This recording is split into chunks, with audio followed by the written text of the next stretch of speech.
Posłuchałam tej piosenki, obejrzałam występ na żywo już drugi raz w swoim życiu i muszę wam z przykrością przyznać, że to było o drugi raz za dużo. Chyba.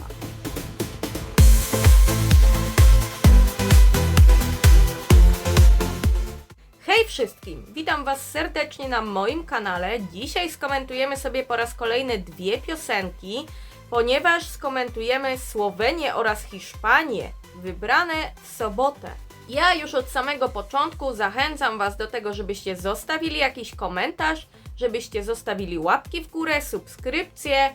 Dajcie znać, co myślicie o dzisiejszych piosenkach, a my przejdziemy sobie już do pierwszego utworu, czyli do piosenki słoweńskiej. No i słuchajcie, Słoweńcy po 2 latach powrócili do formatu preselekcyjnego. Poprzednich swoich 2 reprezentantów, a właściwie zespół Joker Out i potem reprezentantkę Raven wybierali wewnętrznie. W tym roku wrócili do preselekcji, zorganizowali Ema i wybrali Klemena z piosenką How Much Time Do We Have Left.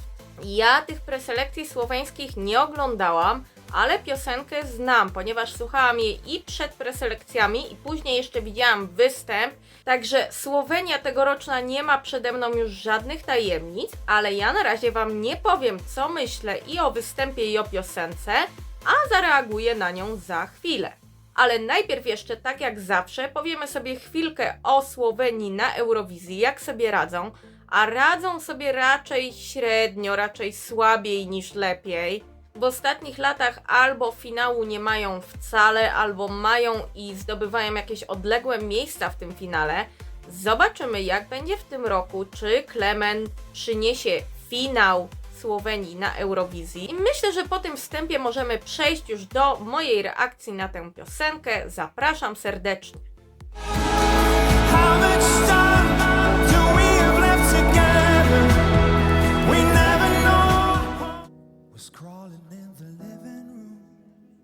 Ballada.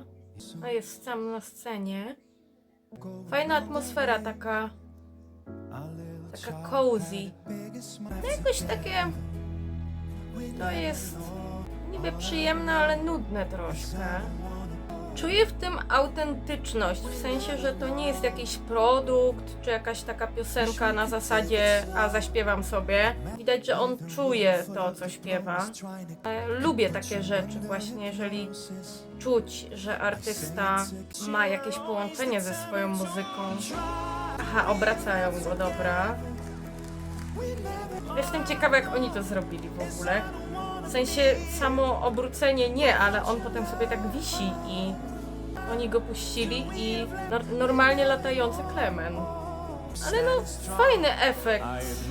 Coś, co sprawia, że to jest zapamiętywalne w ogóle. Gdyby on całą piosenkę tak sobie stał i śpiewał, to nie byłoby takiego punktu zaczepienia za bardzo. Szału nie robi ta piosenka u mnie, ale nie jest też taka naprawdę bolesna. Trochę ten występ właśnie to ratuje moim zdaniem i to, że czuć autentyczność w tym i szczerość. Nie wiem, co jeszcze mogę powiedzieć właściwie na temat tego utworu, bo wydaje mi się, że autentyczność jest tutaj właśnie takim dużym atutem, głównym. Przesłuchałam całego utworu kolejny raz, zobaczyłam kolejny raz też występ i będę wam trochę miała do powiedzenia zarówno o piosence, jak i o samym Klemenie. Zacznijmy właśnie od tego, kim on w ogóle jest, bo on jest dosyć znany, jeżeli chodzi o Słowenię.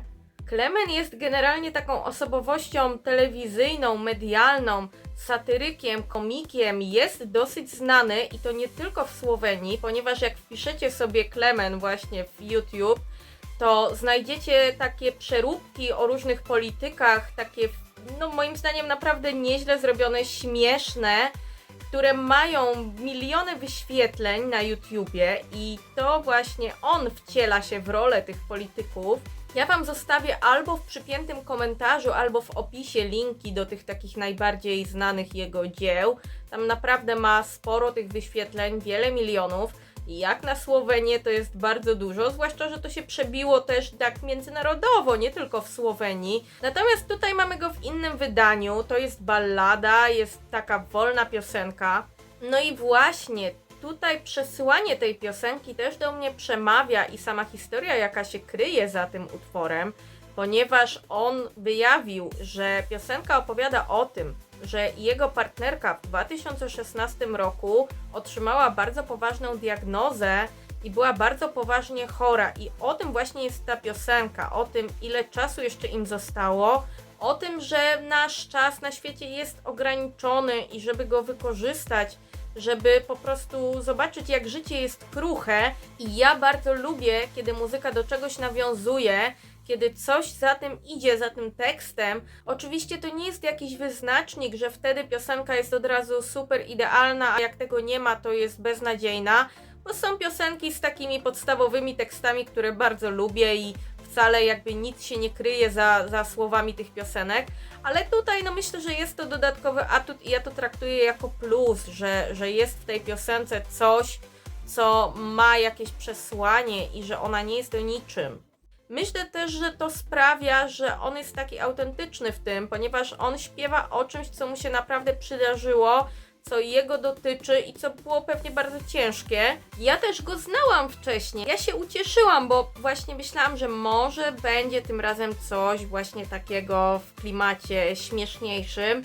I pierwszy raz, jak słuchałam tej studyjki bez występu i bez jakby tej historii w tle, którą poznałam dopiero później, to byłam załamana, bo stwierdziłam, że nie, no to jest w ogóle nudna, smętna piosenka, po co to w preselekcjach i żeby tylko nie wygrał. Ale kiedy już wygrał, kiedy dowiedziałam się o tej historii, kiedy zobaczyłam też występ i poczułam tę prawdziwość tych emocji, to powiem wam, że już nie uważam, żeby tutaj jakaś tragedia była i żeby ta piosenka była jakaś niesamowicie zła. Ona nawet tworzy dosyć taką przyjemną atmosferę, właśnie taką przytulną, nie wiem jak to nazwać inaczej, że czuje się człowiek taki jakby trochę przytulony tą piosenką, nie wiem jak to inaczej wyjaśnić, ale moja opinia w każdym razie uległa na pewno sporej zmianie.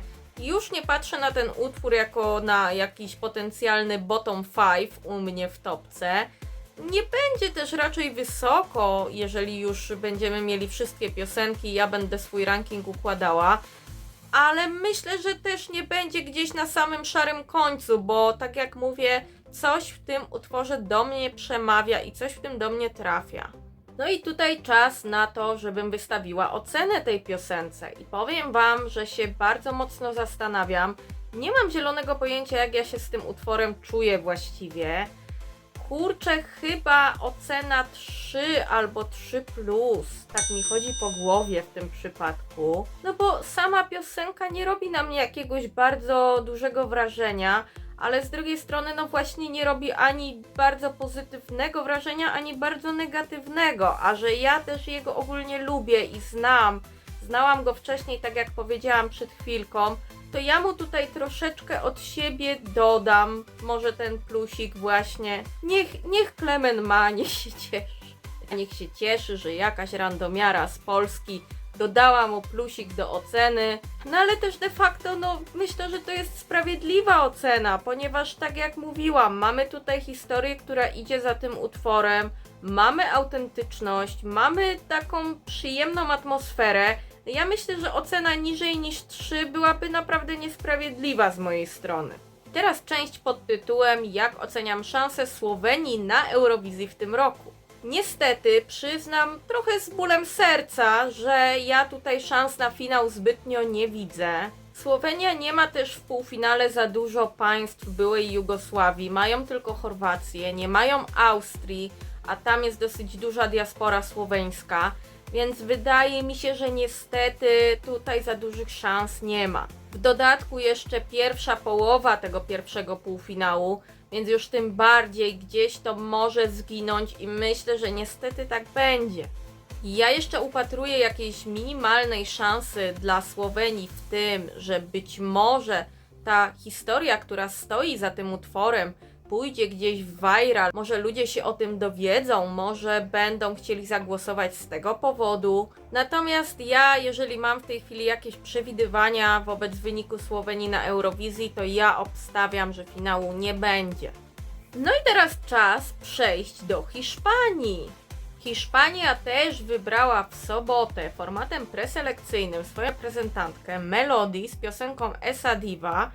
Piosenkę Hiszpanii również znam, również widziałam występ, bo tak jak mówiłam w poprzednich filmikach, oglądałam Benidorm, więc widziałam to wszystko na żywo, widziałam wyniki, więc ja o tej piosence już jakąś opinię mam, ale oczywiście nie będę Wam jej zdradzała, za chwilkę zareaguję na ten utwór i sami się przekonacie, co o nim myślę. I tak jak zawsze, jeszcze słowem wstępu dodam Wam, jak Hiszpania radzi sobie na Eurowizji.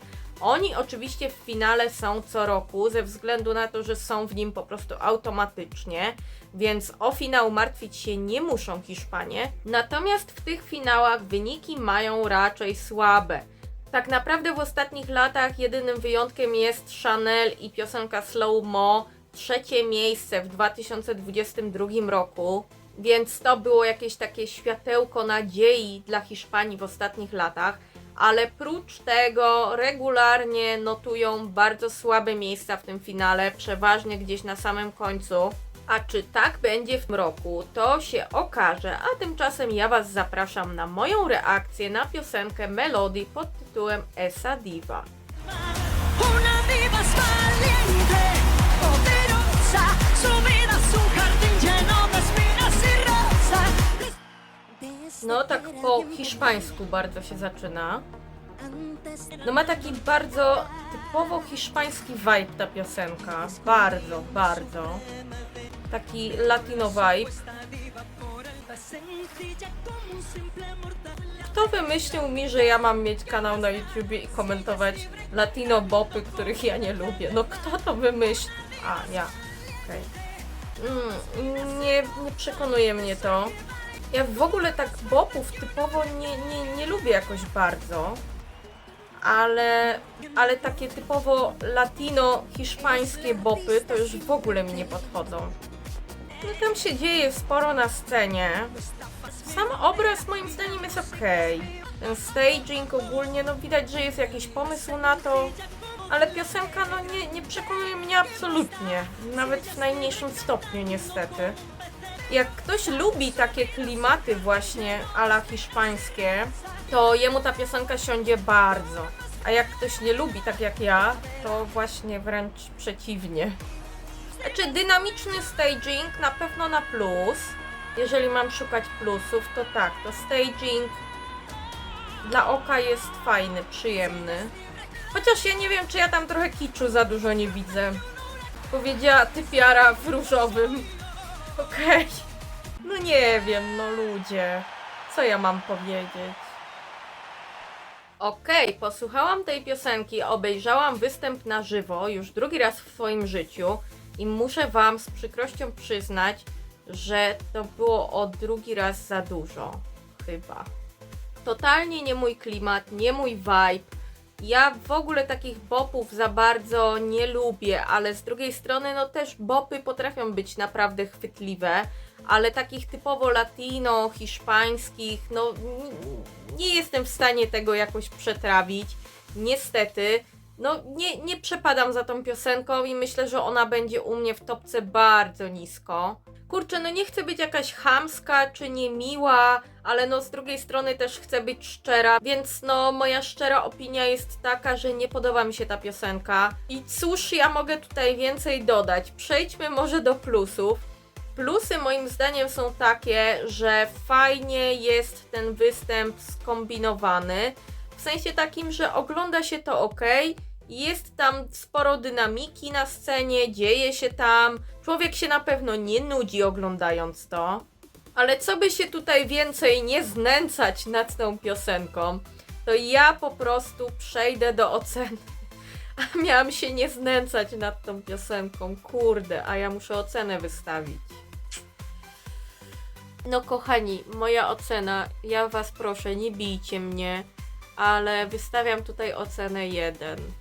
No naprawdę, no nawet to, że jest dynamika w tym stagingu nie jest w stanie wpłynąć na moją ocenę, żeby to jakoś wyżej ocenić. Bardzo mi przykro, ale no muszę tę 1 postawić. No jest tutaj pała, no. Z Gary pała, z maty kolejna. Moja pierwsza 1 na tym kanale, no ludzie. Ludzie. Okej, jak oceniam szansę tej piosenki na Eurowizji w maju? O finał martwić się nie trzeba, ponieważ Hiszpania jest w finale automatycznie, ale ja tutaj ocenię, jak widzę mniej więcej w ogóle szansę na wynik Hiszpanii w tym roku. Czy będzie lepiej niż w ostatnich latach? Czy jest szansa na powtórkę sukcesu Chanel? Wiecie co? W ogóle wydaje mi się, że Hiszpania, jeżeli chce myśleć o podbiciu Eurowizji swoją muzyką, to wydaje mi się, że powinni w trochę inną stronę pójść, wysłać coś nietypowego, takiego może i czerpiącego właśnie z muzyki hiszpańskiej, z takim hiszpańskim klimatem, ale coś, co by się bardzo wyróżniało, bo wydaje mi się, że takich lekkich piosenek a la latino, takich hiszpańskich, to mieliśmy już bardzo dużo i nie tylko z Hiszpanii, bo z tego czerpie w ogóle muzyka taka popowa, popularna. Nie wiem, czy ludziom się już to mocno nie przejadło, szczerze mówiąc. Ja nie sądzę, żeby tutaj była szansa na to, żeby było kolejne 3. miejsce, czy chociażby nawet w top 5. A nawet powiem wam szczerze, że nie wiem, czy top 10 jest w stanie ta piosenka zrobić. Wręcz, ja nie wiem, no może ja się sugeruję tym, że ta piosenka mnie osobiście w ogóle się nie podoba, ale mnie wydaje się, że tu znowu będziemy mieli chyba do czynienia z tym, że Hiszpania będzie po prostu gdzieś na szarym końcu. Z drugiej strony, no ja się nie mogę za bardzo nie sugerować swoją własną opinią, no bo inaczej nie mogłabym tego w żaden sposób ocenić. I no niestety wydaje mi się, że ja tutaj nie widzę za bardzo potencjału na jakiś świetny wynik. Wydaje mi się, że to trochę zginie w stawce, że będą lepsze bopy i tak zwani bopiarze, którzy bardzo lubią tego typu piosenki, będą mieli o wiele większy wybór i koniec końców pewnie zagłosują na coś innego. No i tutaj to będzie chyba tylko formalność, bo chcę wam jeszcze na koniec powiedzieć, którą z tych 2 ocenianych dzisiaj piosenek wolę. No i nie będzie to zaskoczeniem, powiem od razu, wolę Słowenię. Myślę, że argumenty przedstawiłam już wcześniej. Nie będę się już dłużej nad tą Hiszpanią znęcać. Tymczasem dajcie mi znać, co wy sądzicie, którą wy wolicie piosenkę. Skomentujcie, zostawcie jakiś ślad po sobie. Czy oglądaliście te preselekcje? Napiszcie mi to. Ja bardzo chętnie poczytam, jestem tego bardzo ciekawa. Zachęcam was do zostawiania łapek w górę, subskrypcji. Ja już z góry wam za to serdecznie dziękuję, a tymczasem ja się już z wami żegnam. Widzimy się wkrótce. Do zobaczenia!